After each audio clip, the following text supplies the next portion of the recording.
Paul always suspected King Crab was more of a title than a name. And he wants to be the first human to bend the claw. Because one day, the crustaceans will rise, and only Paul will be spared. Foresight's a wonderful thing. Invest in innovation, including 3D printing, with OPTO.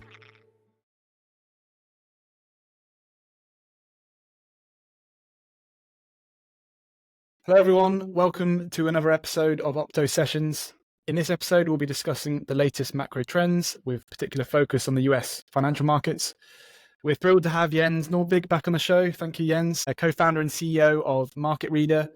MarketReader is a market intelligence company that empowers all investors to understand why the market is moving in real time. Prior to MarketReader, Jens also worked at Bridgewater Associates, Goldman, and Nomura. How's it going, Jens? It's going good. It's been a very busy week. Crazy action from Japan. First, the rate cut from Bank of England. And lots of geopolitical tension. So there's definitely... Yes, we've seen a series of significant events over the past few months that have deeply impacted the markets. Among the most notable are the failed assassination attempt on Donald Trump and the departure of Joe Biden in the lead up to the US election, which has sparked a wave of Trump trading activity in July. Additionally, as you were mentioning, expectations of rate cuts are at the forefront of everyone's mind. We've had some action by Japan, Canada, Bank of England this morning, and the EU earlier last month, I believe. Many believe the Fed risks delaying rate cuts now and might be waiting too long to cut rates after waiting too long to hike them a few years ago. I suppose we can start, Jens, by just getting your outlook on the US markets based on all these events that are happening. What do you think is going to happen on the run-up to the election and beyond? Yeah, so we can start with the election, right? So it has obviously been an election cycle that really nobody has seen anything like this before, right? Where the 100 days before the election, we have a change in who's actually running. So... Yeah. Quite an extraordinary situation, and I think it's never happened before, is it? There has been a change, but like this is a long time ago, and not obviously in the modern times where the media changes so quickly as well. I think really what is creating uncertainty in the market is that we've had very little polling up until very recently as to how would Kamala Harris do against Donald Trump, right? Yeah, exactly. People didn't really know. And now we have the polling coming in, right? And it literally, on most metrics, it looks like it's exactly 50-50. We literally don't know who's going to be the president now, right? It looks like Trump was significantly ahead. Obviously, that would push the change. And now with 50-50, Kamala Harris has momentum, right? So some people kind of extrapolate the momentum, but whether you can do that or not is a tricky thing, right? So lots of people in financial markets were looking to see, are there any Trump-related trades we can do? Dollar stronger, maybe certain parts of the equity market stronger, and maybe even in crypto space, there was a perception you could do those trades. And now that's totally up in the air. So I think it's too early to do those trades. I think the other thing I would say is that if we go back to 2016, Trump won, right? And look at what played out. We had big moves in the market in the first month. Dollar was significantly stronger, especially against the yen, against the Mexican peso. Equities were a lot higher. Rates started to move up, right? But there's just a lot of things that were different. A lot of things were totally different, right? We didn't really worry about inflation back then, right? So when you stimulated the economy, the equity market really liked it and didn't really worry that much about inflation. Like, I think if we had a big stimulus in 2024, 25, I guess we should say 25, right?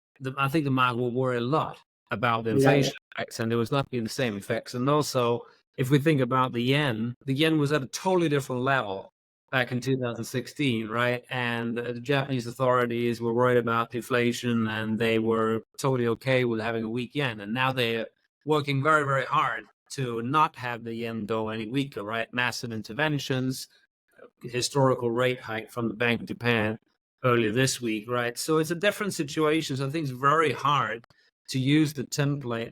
And another thing we can see is that we've had all this speculation after the debate where Biden was widely perceived as having done extremely poorly, right? People are thinking about the Trump trades, and then you look at how the market traded, right? And really, it traded much more on US CPI data than what was going on in terms of the election probabilities, right? So the US data cannot be ignored, especially inflation data is so important in this cycle, right? We had Powell at the last FOMC meeting, right, essentially saying, okay, we're ready to cut. We just want to have a bit more inflation data, right? So what still can derail the cut that is now widely expected in September would be if we have upside inflation surprises, really. And I think what's interesting now is that the market is pricing actually more than 25 basis points. So it's more than fully pricing the 25. Like this morning, there was around 30 basis points priced. So that effectively means that there's some market participants that think that the first cut will be more than 25. It could be 50, which is pretty aggressive. It is incredible. But also, I speak to investors around the world all the time, right? And if we go back 2 months, right, we had still like a string of upside inflation surprises. And the basic story was, okay, the Fed is not going to be able to cut rates this year. Now we have had 2 lower inflation prints, and people say, oh, the first cut might be 50 basis points. Right? It's really a big shift in the narrative. But I think when I look at what's going on in the world, I think it's important to look at what's going on with inflation at a very broad basis instead of just like forming your view based on one report, right? And there has been a global tendency for inflation to be high in Q1 and lower in Q2. It's not just a US thing, it's like a pattern we've seen around the world. And it kind of makes sense in a way that when we're in an environment where we recently have seen inflation, there are these effects early in the year where people feel they need to catch up. Those prices that don't adjust very often, right? It's logical that they get adjusted once a year, and that happens to be early in the year. Stuff like nursing homes, like things that definitely don't change their pricing all the time, right? They have a shift in January, and that's what we've seen. The tricky bit about the inflation outlook is that what's going to happen next year in January? Maybe we're going to have another bump, right? So you can't just look at inflation last couple of months. You kind of have to have a bigger perspective. But I do think the US economy is gradually softening. I don't think there's anything in the data that suggests that we're falling off the cliff, that we're in a terrible situation. Layoffs are still very low, right? People are not getting fired. They're getting hired at a slower pace, but they're not getting fired, right? So we're in a kind of interesting equilibrium here where the economy is okay. It's definitely not as strong as it used to be, right? But it's not falling off the cliff. And there's lots of consumers that are doing very well, right? Because just look at where the equity market is. Still very close to all-time highs. So the consumers that own assets, being it equity assets, housing assets, even fixed income assets, they've generally had expanding wealth here over the last year or so, right? So they're going to feel pretty decent about things. They're not that worried about getting fired. Their assets are doing okay, right? So obviously it depends on where you are on the income spectrum, right? And I think there are some signs that the lower end of the income spectrum, that's probably where, the stimulus checks and so forth helped a lot over the last couple of years, right? People call it excess savings, like the extra money people had in the bank because of that stimulus has run out, right? And credit card imbalances has run up for those. And we're also seeing delinquencies, like people getting behind on payment. So there's sort of a split with like wealthy consumers doing very well, the low in the spectrum not doing so well. And I think that means that we're going to actually end up with a very gradual slowing. And then the Fed is going to have to make a tricky decision. Okay, are they going to move aggressively, right? Because it is a different situation they're facing than in past cycles. It's different in the sense that it used to be the case that there was really no inflation concern. And what actually drove the Fed cutting cycle was they were getting worried about growth being too soft, right? And then they went, and we often started the easing cycle very aggressively, like because there was some shock that they felt that they had to respond to forcefully. Obviously, the COVID shock was very aggressive, but we've seen that many times. Back in 2008, it was certainly also dramatic, and people the Fed had to move aggressively, right? I don't think it's going to be anything like that.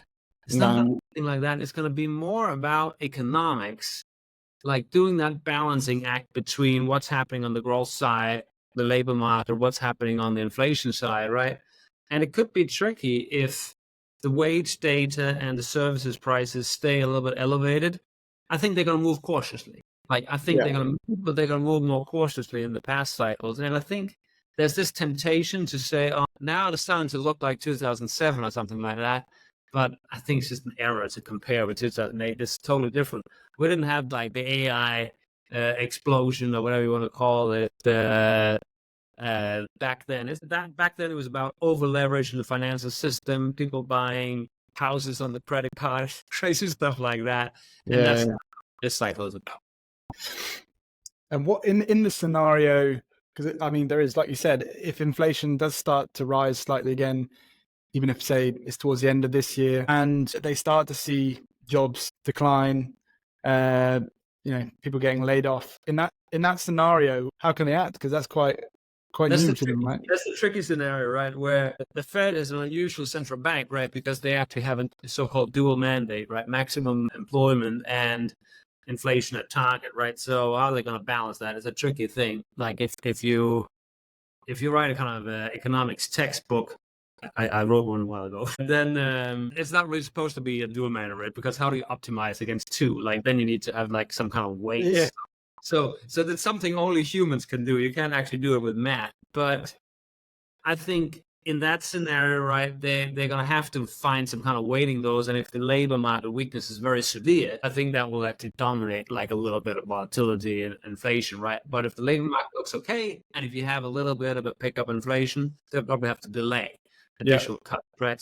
So I think it is a much more tricky path. Whereas in past cycles, okay, once they started cutting, it could be pretty short. Okay, now we're going to be on a path where there's going to be cuts every meeting. It's just a matter of how big they're going to be.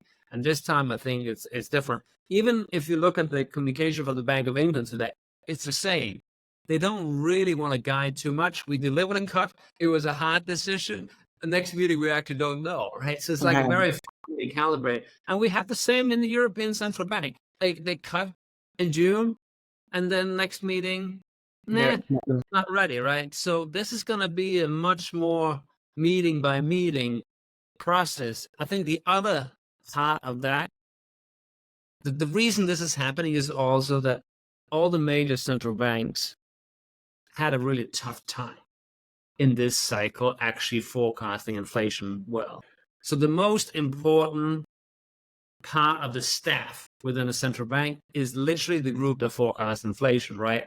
And those groups used to be the ones that would come in and brief the policymakers into the meeting and say, okay, this is what we think is going to happen. And then the policymakers say, okay, based on that, we're going to set rates like this. I think it's fair to say those inflation forecasting groups within the central banks don't have quite as much power anymore. Because clearly their track record is not fantastic. I'm not criticizing them. It's hard to forecast inflation, right? But probably policymakers trusted them a little bit too much in the past. And now they're more pragmatic and they put much more weight on looking what's actually going on. Yeah. And that's why you can see that in the market. The market is highly sensitive to these releases because they know the policymakers are themselves. Yeah. So that's where we are. I think the Fed will be able to cut in September. I think they will go gradually. So I think the central case is that they do a cut in September, take a breather, and do the next one in December, right? So it's kind of like a boring path, whereas the market is now getting excited that they could potentially do 50 in September and they will meeting. So I think it's a different cycle like that. Labor market, I think, is the key here. How strong, how weak it's going to be. We have a labor market indicator, just to wrap this up, right, where instead of just looking at the payroll report, we aggregate information from all the different labor market indicators that come out in the US, 30, 40 indicators, just to get the overall picture. And my view is kind of based on looking at indicators like that. It's deteriorating a bit, but it's deteriorating at a snail pace. Like there's nothing dramatic going on, right? So there's nothing for the Fed to really panic about at this point in time. I was going to ask about this actually. So you think the market's overestimating the amount of cuts because I believe from this morning after yesterday's meeting, I think it's something like 4 cuts they're expecting before the end of the year. They seem to have many times overestimated what will happen. Is that your opinion? I think there's also kind of like almost a symmetry argument. When the Fed was raising rates, it kind of went slow, fast, slow, right? Yeah. At some point in the middle, they were doing very big steps, like 75 basis points a meeting, right? And then at the end, it's only 25, and we don't have to do every meeting, so they slowed down. I think at the beginning of the cutting cycle, it's a little bit the same. Okay. They're not so sure. There's no reason to panic. So why not go gradual in the beginning and buy themselves a little bit of time to make absolutely sure that this services inflation that we're seeing is under control? But that I think is what's going to happen. And obviously there are always things that can derail that, right? So we have geopolitical tension, right? That can generate some shocks or How much of a risk do you think that is after, this the last few days has sort of developed quite a lot? yeah. So we have an incredibly tense situation. I grew up in the Cold Wars, right? We have hot wars now in many places. Obviously, the Ukraine situation is a very large door, right, at the war, just at the footsteps of Europe, right? And we have various types of military activity in Israel, Gaza, Lebanon, Iran lately. We have the Houthis in Yemen. Like, there's so many moving parts. Mm. So everybody is sort of waiting for, okay, what is the next level of escalation? We've escalated now since October 7, right? It's been sort of I would say an underlying trend of escalation, right? So I think the next couple of weeks are going to be absolutely crucial. I don't think Iran wants to have a full-blown war started with Israel. I think they're going to try to avoid it, but we are going to have escalation.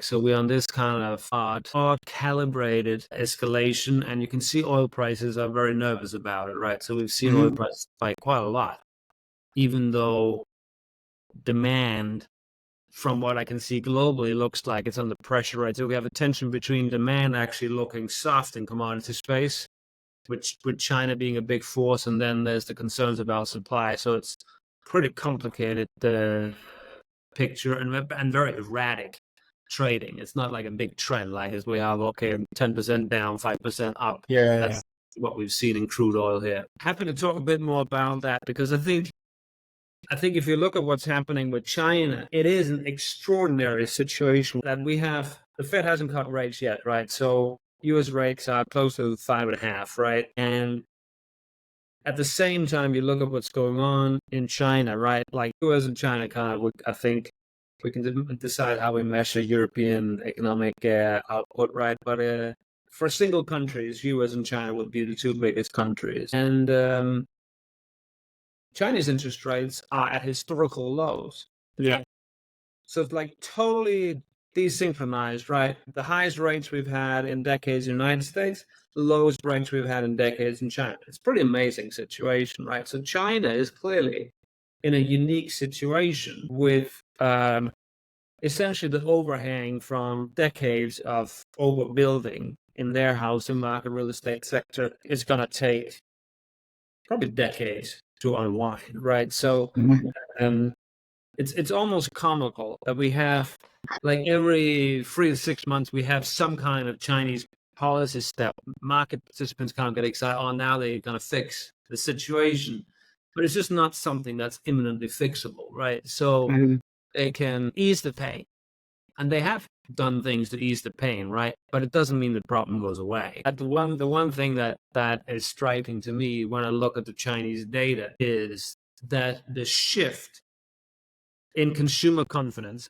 that is related to the troubles in the housing market, right, is so extreme that it's impacting fertility.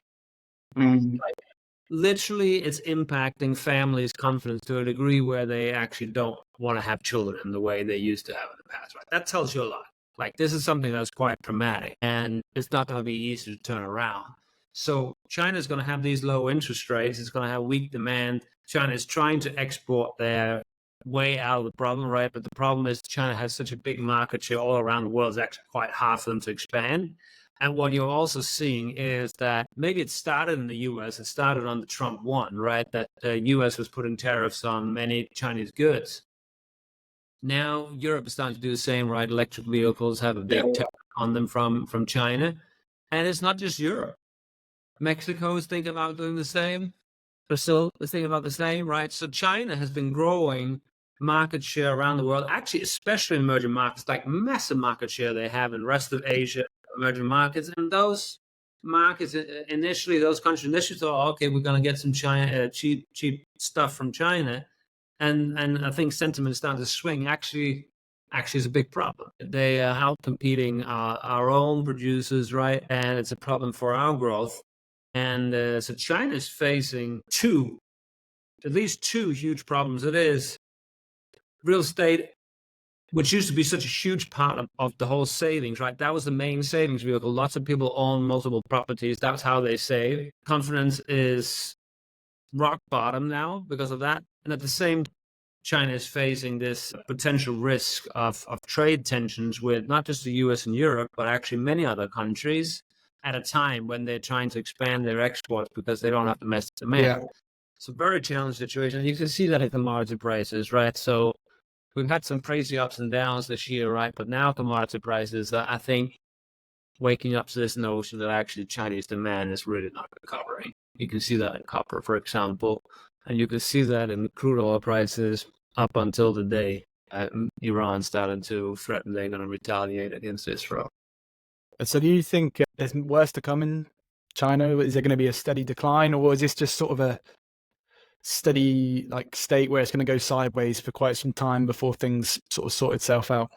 So it's a controlled economy. It's a totally controlled economy, right? So the state banks are not going to be allowed to fail. So it's not like in a capitalist system where you're going to have something very dramatic going on because one of the banks gets taken out, right? And the financial system is in trouble, like we had in the U.S. obviously in 2008 around Lehman, and we had it in what I call the Euro crisis, called it 2010, 2012, where European banks were in serious trouble, right? It's not going to be like that.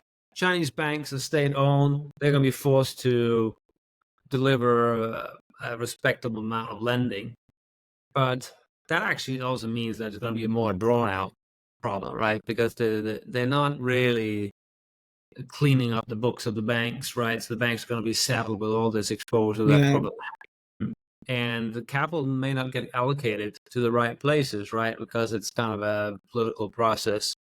So I think it means that we're going to have soft growth in China for a multi-year period. I would say for the next 5 years, I think we can be pretty sure that Chinese growth is going to be disappointing. Like when I started my career at Goldman, and my boss at the time, Jim O'Neill, invented this concept, BRICS, right? That is now widely adopted. Even the countries themselves use it.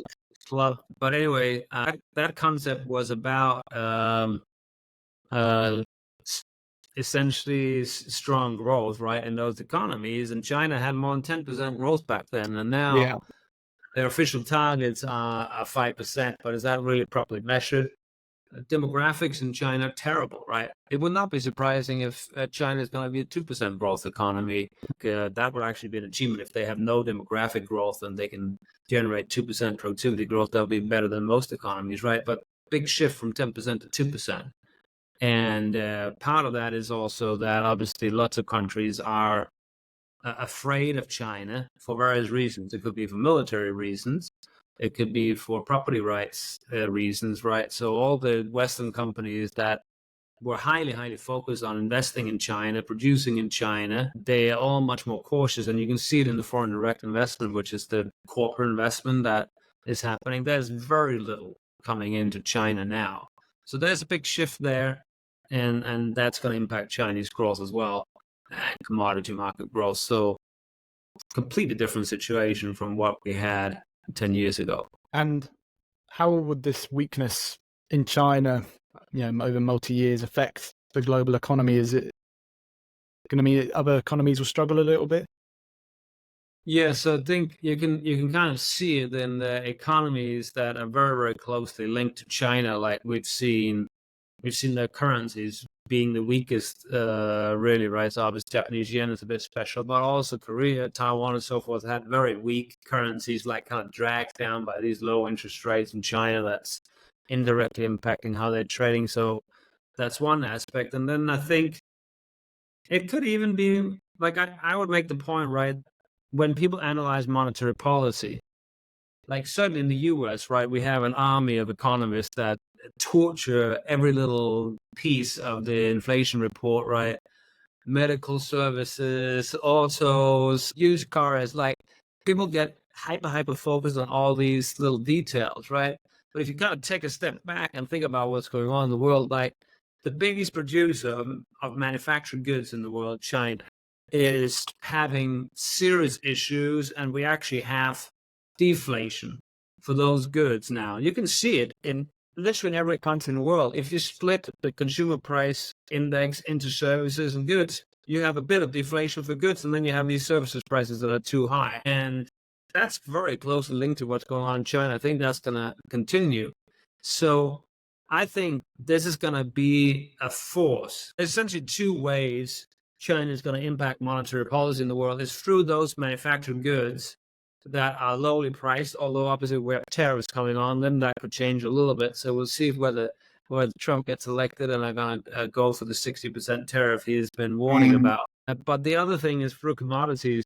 If you look at commodity prices right now, there's a very interesting dynamic with industrial metals prices kind of breaking lower, even though lots of people think, okay, electric vehicles, batteries and stuff, it's going to be in infinite amount of demand for those things. You can just look at where those prices are. They're heading down now.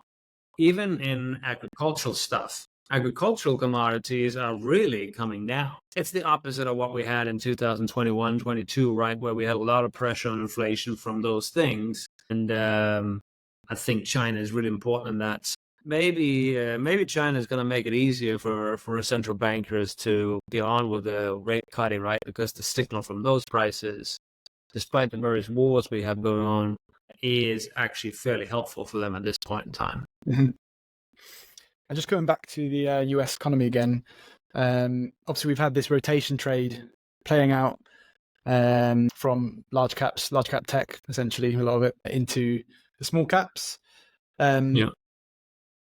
In the run up to rate cuts, when actually rate cuts happen, historically, a lot of the time is when you actually do often get a sell-off, when people start to understand that the rate cuts are coming in because the economy is not doing so well, which is in contrast to what's happening now, although we haven't got to that point yet. What do you see as the sort of mid to long-term sort of play out of the small caps based on that?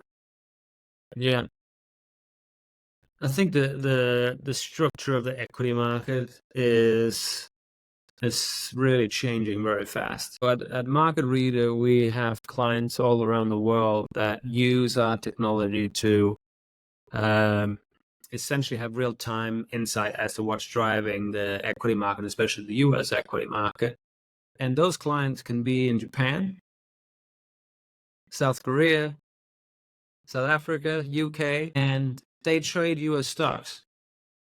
Typically, they trade more US stocks than they trade their own stocks. And this is something that's new. This didn't exist in previous cycles, right? So I think these very violent rotations that we're seeing is a function of people being hyper focused on these specific names, NVIDIA, Tesla, Microsoft, Apple, Google, a few others, right? And those stocks trade in a way people have not really seen before. It's crazy the moves you're getting. I mean, because of the size. I see it in the MarketReader software, right? How much market cap change did we have in NVIDIA yesterday? It was more than $300 billion in one day. It's just, it's crazy. So it's hard. It's hard to compare with past cycles because I think the trading dynamic is just totally different. That said, if we're going to look at it, and I just actually tweeted out some charts because we're getting this question a lot.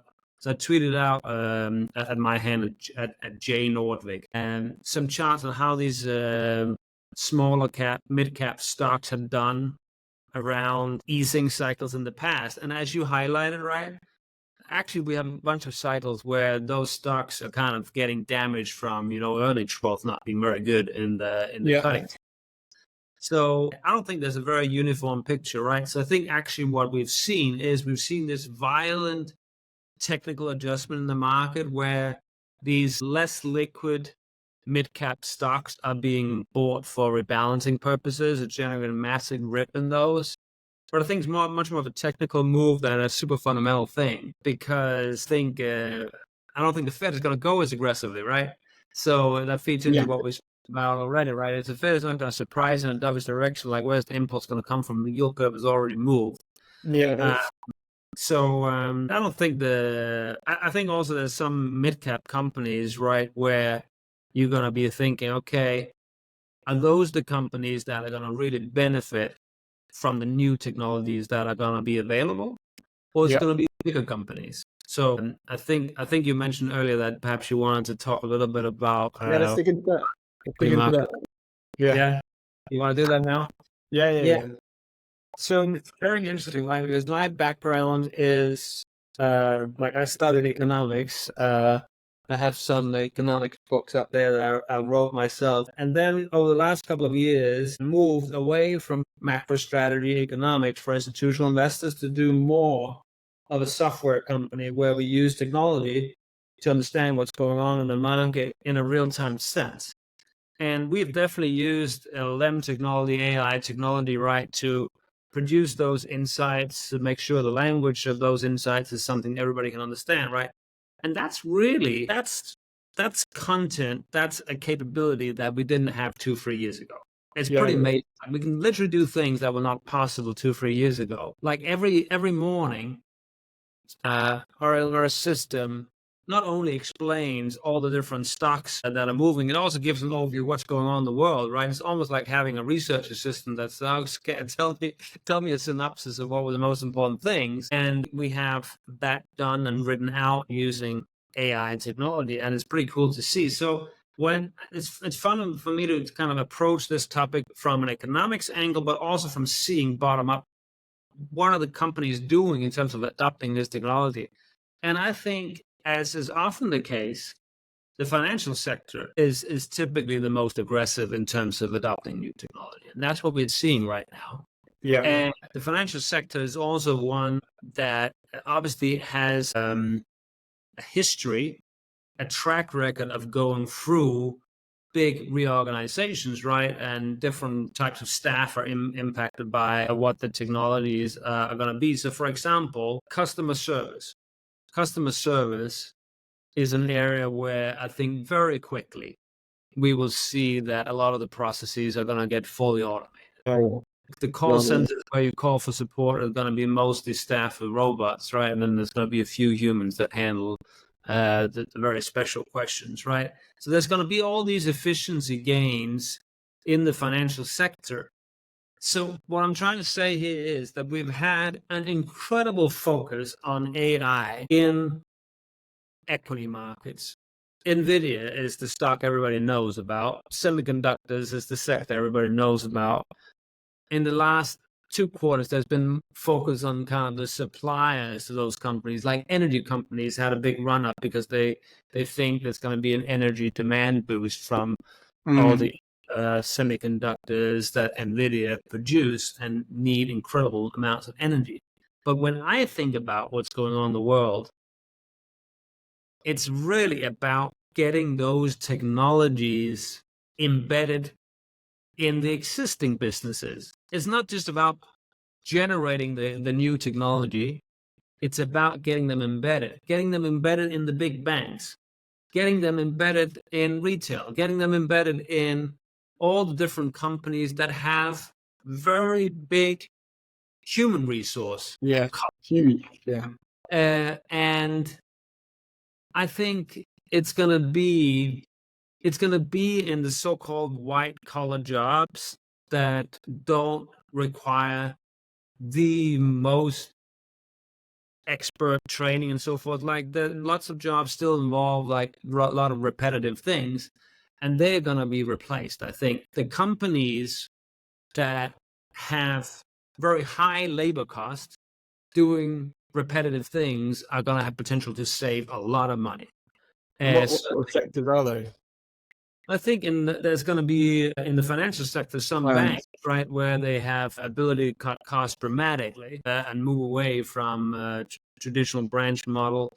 But all the different businesses that have a lot of services aspect to them, I think there's going to be massive efficiency gains. Like even if you think about companies like telecom companies that has high employee numbers, like how much of that customer service they do can be done by AI? I think a significant portion, right? So I think there's going to be many kind of sectors where actually the valuations are quite low now that could potentially benefit. It's not going to happen from one quarter to the other. So I'm thinking more about like 2, 3, 4 years out here. But I think we're going to have a migration where the focus is going to shift from the people who produce the technology to the people who are implementing the more incremental productivity gains from actually using it.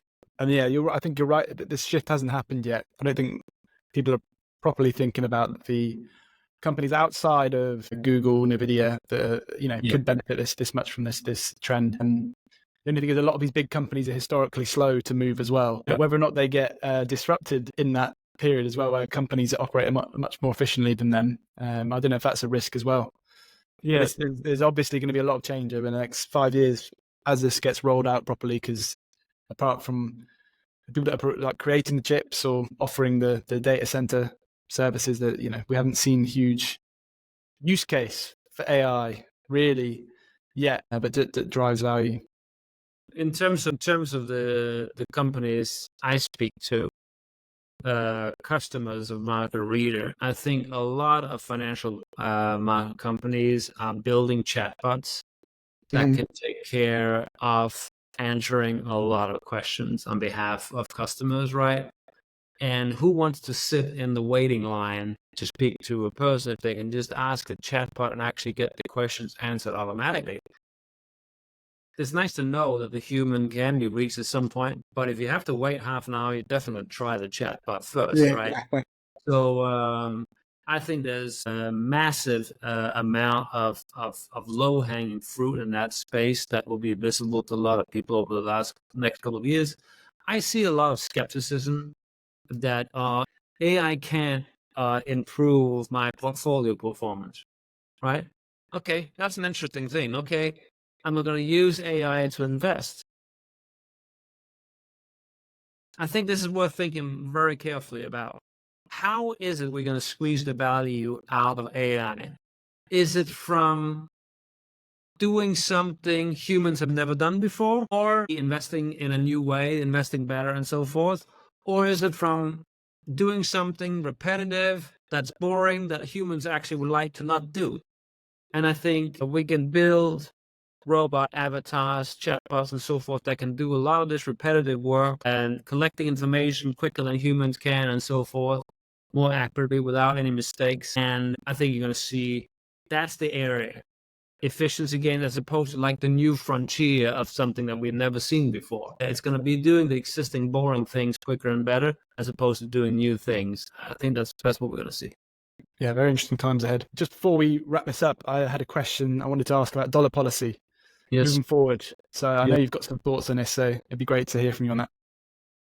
Yeah. So I spent a lot of my career at Goldman, Bridgewater Associates, Nomura, the forecasting currencies.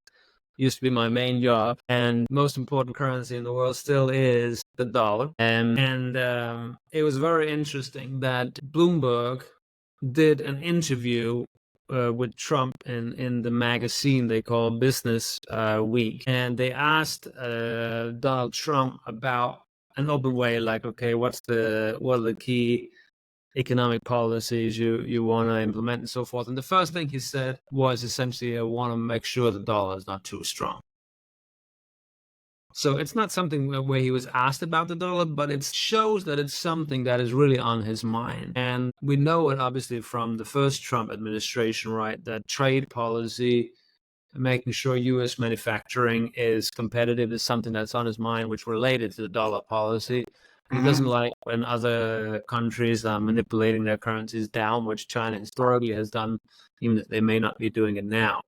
that is something that investors are quite concerned about, that there's going to be a big change. So I did a conference call last week for institutional investors. I don't think we've ever had a call that was that high in demand. Like everybody from all around the world wanted to listen into that topic. And right, because you can talk about where you want the dollar to go, right? But actually getting it there requires some specific action, all the different action you could take. Typically have, some side effects to it, right? You can limit capital inflows into the US, then maybe interest rates are going to go up. You don't want that. You can, you can accumulate reserves, like other countries are doing, but then, okay, you have to buy somebody else's assets. Maybe you don't want to buy Chinese bonds. I think it would be politically very controversial to do that in the US. I think it would be hard to get approved. So it's not so easy to come up with a simple solution.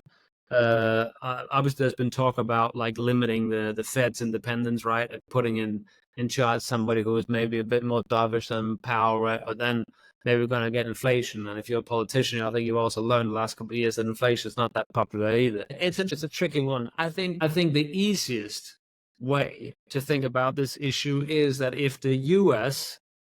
can negotiate with their trading partners in a way where they say, okay, we really don't want to have your goods just flooding our markets, out competing our producers. We want to make sure that you keep your currency at a reasonable level. If you can almost like force other people to control their currencies in a way, that will be the easiest.